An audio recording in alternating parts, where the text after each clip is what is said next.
কি ভাবছো আমি এতদিন পর পর কোথায় উধাও হয়ে যাচ্ছি? আরে না না বাপু, আমি কোথাও যাচ্ছি না। এটা ওই দিন সেকেন্ড পার্ট, যেটা আমি তোমাদের সাথে অনেক আগেই শেয়ার করব বলেছিলাম। বাট সরি, তোমরা একটু ম্যানেজ করে নিও ব্যাপারটা।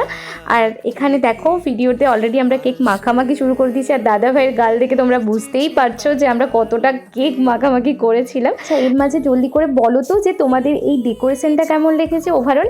আমি তো তেমন খুব একটা প্রফেশনালি করতে পারিনি, বাট যেটুকুই করেছি মন থেকে করেছি। আর এই দেখো এবার আছে গিফট দেওয়ার পালা। এইবারে তো তেমন খুব একটা গিফট আমি দিতে পারিনি, বাট হ্যাঁ তাতেও ছেলের মুখে কি হাসি। মানে হয় না যে কিছু ছোট ছোট জিনিসে মানুষ অনেক বেশি খুশি হয়, বিশেষ করে নিজের কাছের মানুষ যদি সেটা তাকে ফিল করায়। তো আমি প্রত্যেকবারই চেষ্টা করি হ্যান্ডমেড কিছু ওকে বানিয়ে দিতে বা কাস্টমাইজ কিছু বানিয়ে দিতে। দাঁড়াও দাঁড়াও, শুধু গিফট পেলে আর কেক কাটিং করলে তো আর পেট ভরবে না, রাতে ডিনারটাও তো করতে হবে নাকি। তো রাতে ডিনারে ছিল মায়ের হাতে স্পেশাল বিরিয়ানি আর আমার হাতে চিকেন চাপ। বাই।